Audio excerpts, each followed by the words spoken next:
Cancer, hi! Welcome to Mr. Queen PH at ito ang inyong energy update for November 16 to 30, 2023. This is a general reading.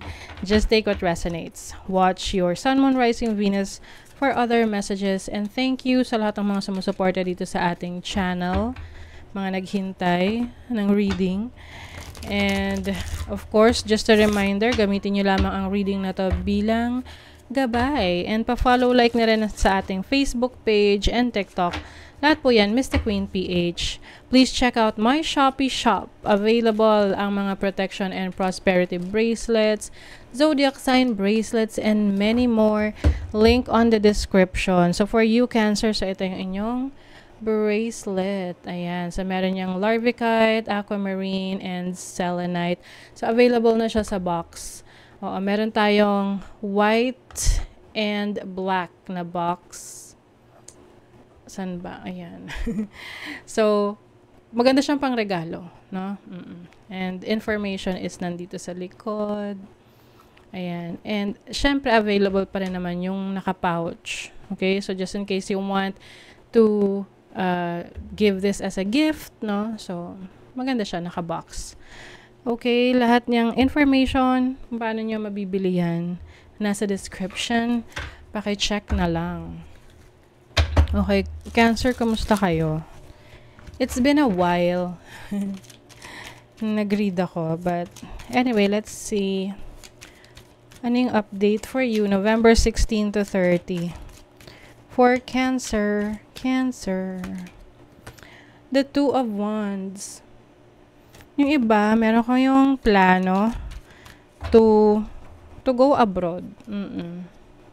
Gusto nyong, pwede rin yung iba, gusto nyong lumipat ng bahay, lumipat ng trabaho.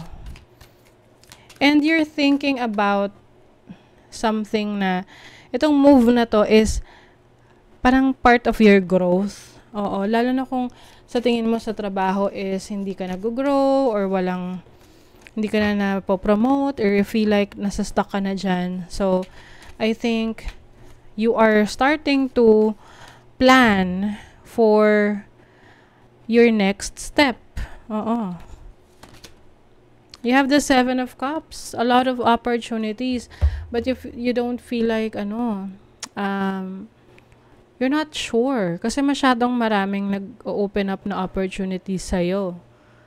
So, no overwhelm yung iba sa inyo kung ano yung pipiliin nyo. So, it's time for you to tap into your instinct, to your intuition. Kung saan kayo mas magiging masaya or magiging fulfilled, saan yung mas exciting. Kasi parang naghahanap kayo ng excitement sa buhay. Let's see what else. We have the Magician. This is Gemini and Virgo energy. This is a reminder sa inyo na marami kayong kakayanan, marami kayong skills, marami kayong abilidad na yung iba sa inyo hindi nyo ginagamit. Halimbawa, yung iba magaling kayong kumanta, may talent kayo sa singing, pero cashier kayo sa SM. Alam mo yon, tipong may binigay sa'yo na gift ang universe, si God. And then, wala kang ginagawa to nourish that, no? Alagaan yun, pagyamanin. 'Di ba? So, ang ginagawa mo lang is, kapag may mga company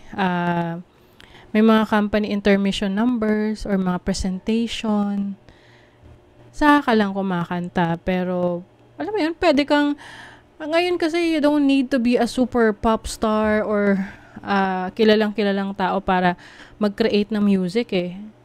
Ang dami nang pwedeng gawin online. You can upload your content sa Spotify, yung music mo sa Spotify, or create your cover sa YouTube. Alam mo yun, example lang yan yung sa mga singing. But this can be anything, any talent na meron ka. You have a lot of talents.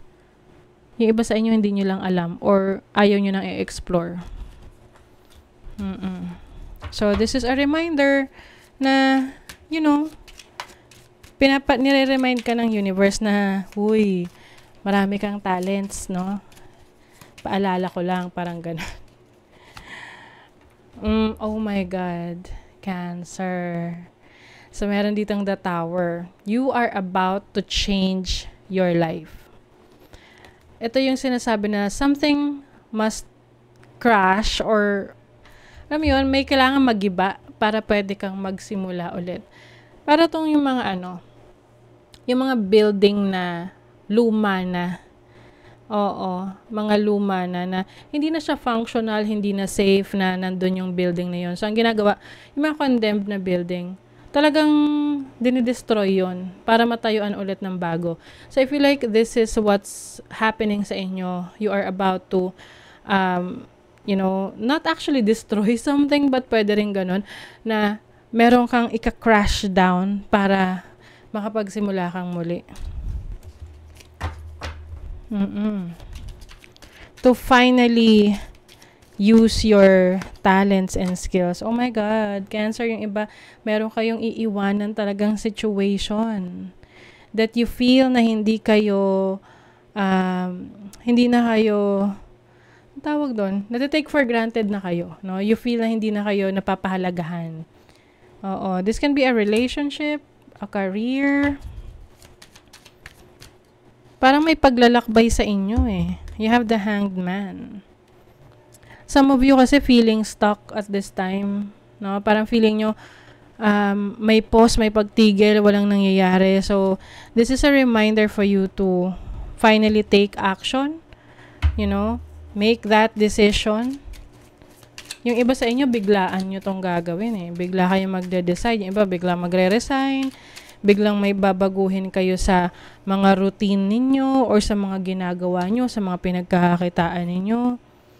Yes, and you are also protecting your energies. Okay? You're becoming more protective of your energies kasi ayaw mo na maapektuhan ka ng energy ng iba na hindi naman talaga sa'yo galing tapos nararamdaman mo. Kasi yung iba sa inyo empathic or empathetic. You also have the crystal ball. So, you are very intuitive, of course, Cancer. Malakas yung inyong psychic abilities. And I think, nakikita nyo na to na nangyayari sa inyo or mangyayari sa inyo na meron kayong babaguhin at iiwanang sitwasyon. Para meron kayong i-pursue na iba na kung saan kayo ay mas mapapabuti, mas mapapaunlad nyo yung inyong sarili. Some of you naman, meron kayong mga plans na gumawa ng mga charitable work. Yung mga may pagtulong sa iba. You may be thinking of becoming a healer. No? Pwedeng spiritual healer.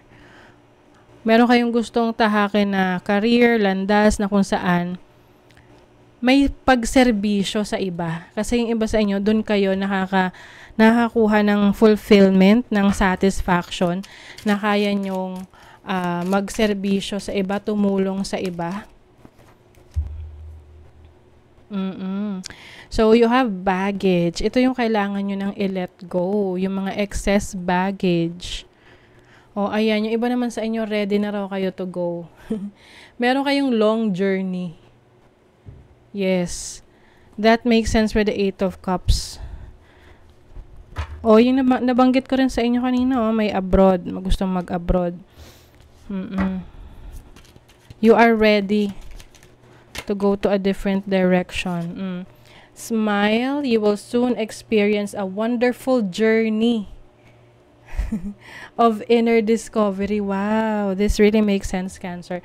You will discover more about yourself. You will discover kung gaano ka ka-talented. Grabe. Let go of convention and follow your own unique path. Oh my God. Yung sarili mong landas ang ifo-focus mo. This is something unique. Hindi to yung gaya-gaya lang. 'Di ba? Nakita na ginagawa to ni tapos gagayahin. Hindi kayo ganon. You are original. unique. At yun yung ifo-focus ninyo. The connection to divine guidance is within you. Oh my God, you are divinely guided, Cancer, para sa mga changes na to. New path na tatahakin ninyo. Okay? So, this is your reading. Kung nagustuhan nyo to, naka-resonate kayo, mag-comment kayo dyan. Like, share, subscribe para lagi kayong updated sa ating mga readings. Thank you so much, Cancer. See you again.